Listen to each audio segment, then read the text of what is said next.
Suite des 5 championnats majeurs ce week-end, lien en description qui entre automatiquement le code lexicien à l'inscription pour réaliser un premier pari sans le moindre risque. Exemple, une mise de 100€ sur les victoires du PSG et d'Arsenal égale 182€ dans la poche. Et si perdant, vous récupérez vos 100€ pour pouvoir rejouer. Condition pour jouer en bas de l'écran.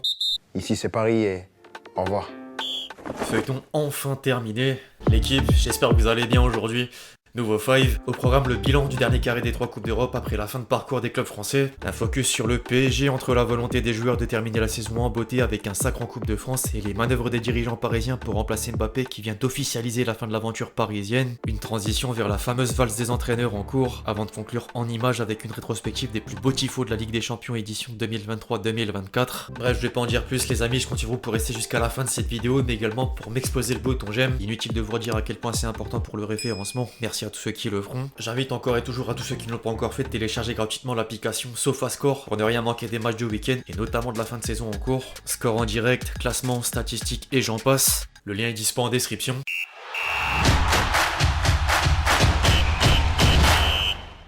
Malheureusement pour les supporters parisiens, le fameux chien spécialiste en prédiction aura montré ses limites. Dortmund est venu barrer la route au PSG et retrouvera le Real Madrid en finale de Ligue des Champions le 1er juin prochain à Wembley. Inutile de revenir en détail sur les deux matchs après la vidéo d'hier, que je vous invite d'ailleurs à aller voir. Par contre, un dernier mot grâce aux 11 types de l'UEFA pour redonner du crédit aux deux finalistes. Le mérite de la bande à Reuil s'est récompensé par la présence de 7 éléments jaunes et noirs, pendant que le champion d'Espagne compte 2 des auteurs de la remontada que sont Roselu et Vinicius. Le premier vit vraiment une histoire folle. Il était à Paris en 2022 pour supporter le Real Madrid au Stade de France et porte maintenant la tunique blanche jusqu'à jouer un rôle prédominant dans la meilleure des compétitions. Le deuxième peut quant à lui viser le ballon d'or. Mon sentiment avec Vini est sur le point de remporter le ballon d'or. Ce qu'il fait cette saison est vraiment spécial. Il est toujours présent dans les moments clés. Ancelotti n'est pas seul à le mettre en haut de la liste des prétendants. Un célèbre bookmaker anglais a publié le top 10 actuel des favoris et le Brésilien figure à la 2e place derrière Bellingham. Hier, l'information faisait la une au sein de la presse espagnole. AS a notamment affiché plusieurs clichés de la campagne européenne et s'assoit devant la montée en puissance de Vinicius. En parallèle, les quotidiens catalans remettent une couche sur la polémique autour de l'arbitrage au même titre que les médias allemands. Monsieur Marcinac pourrait faire les frais de cette erreur avouée par l'arbitre de touche dès l'Euro 2024. L'arbitre polonais était censé officier pour le match d'ouverture du tournoi mais l'UEFA réfléchit sérieusement à d'autres options et ses chances d'arbitrer les matchs importants sont diminuées selon quelques sources. Concernant la Ligue Europa, désormais le rêve prend malheureusement fin pour Marseille. L'OM a subi la passe à 3 du côté de Bergame et s'arrête aux portes de la finale avec pas mal de regrets au vu du match aller. La presse locale placardait la déception d'Aubameyang sans manquer d'admettre que la défaite est finalement logique. Les hommes de Gasperini ont décroché la première finale de l'histoire de l'Atalanta et devront passer l'obstacle Leverkusen pour soulever la coupe.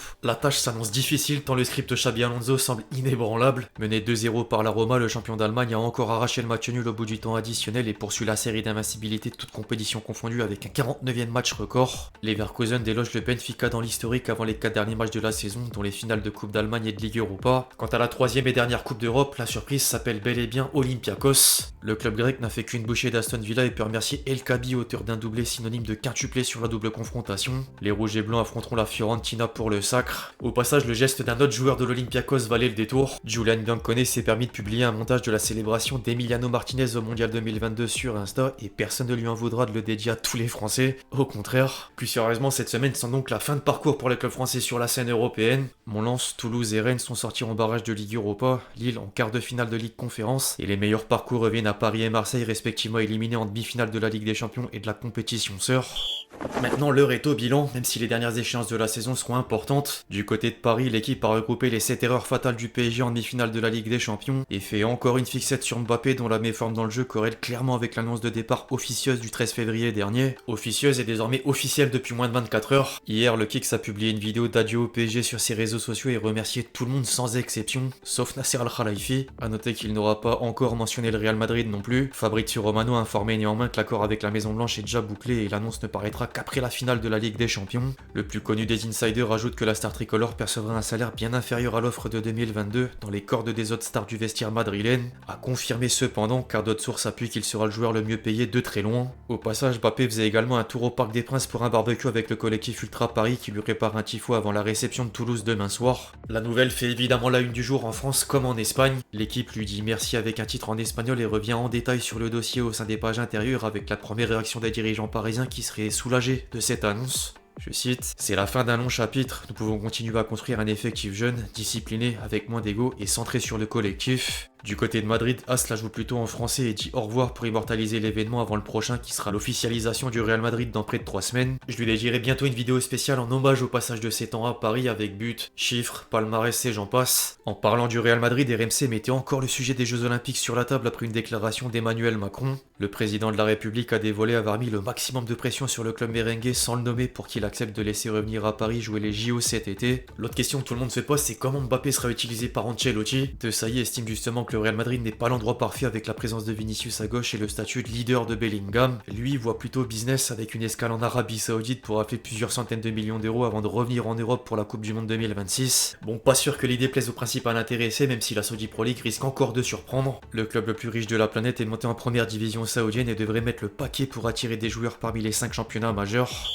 En dehors de Mbappé, le cas Xavi Simons fait couler beaucoup d'encre sur la toile depuis 2-3 jours. La raison est simple, Fabrice Hawkins a lâché cette bombe selon laquelle la pépite néerlandaise ne va pas revenir au PSG et envisage d'autres options comme poursuivre à Leipzig ou encore filer chez un autre cadre européen. Un transfert définitif paraît néanmoins compliqué avec la clause qui permet au PSV Eindhoven de récupérer la totalité d'une éventuelle opération avant janvier 2025. Les dirigeants parisiens lancent d'ailleurs les premières manœuvres sur le mercato estival. Les médias français indiquent que le PSG vise 5 recrues et plusieurs noms circulent depuis l'élimination à Ligue des Champions à l'image d'Osimhen qui dispose d'une clause libératoire de 120 millions d'euros. La presse italienne évoque un duel Chelsea-Paris, mais la dernière piste en date concerne un autre joueur de Naples en la personne de Kvaratskhelia. Certaines sources rapportent même que l'entourage du Géorgien a déjà rencontré la direction parisienne et le club de la capitale le considérait comme une priorité. De Laurentiis devrait néanmoins compliquer la tâche avec l'envie de le prolonger et d'inclure une clause libératoire de 150 millions d'euros dans le contrat. Enfin, l'un des journalistes les plus justes au niveau des transferts ajoute que Bernardo Silva est toujours une cible. Par contre, il en est rien pour Bruno Guimaraes malgré les rumeurs.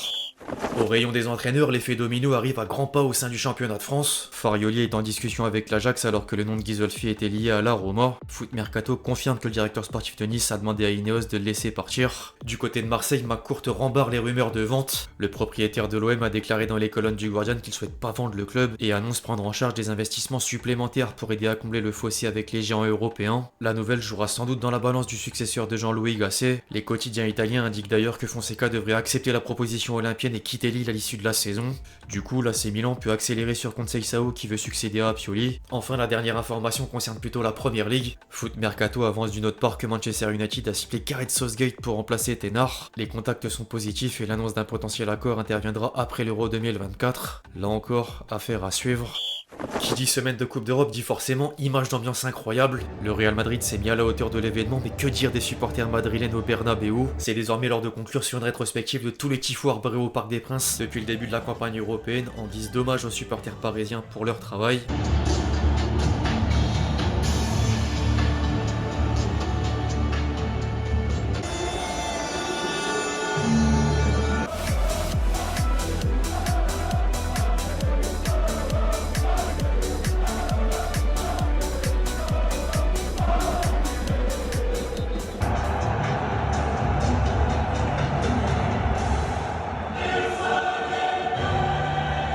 Bref, l'équipe, voilà, c'est tout pour le fact du jour. J'espère qu'il vous a plu. Je compte sur vous si c'est le cas pour lâcher votre meilleur j'aime, comme d'habitude. N'hésitez pas à réagir dans les commentaires sur tous les sujets qu'on a pu traiter aujourd'hui. Puis d'ici là, on se retrouve très vite sur la chaîne pour de nouvelles vidéos. C'était Lexi. Ciao, ciao.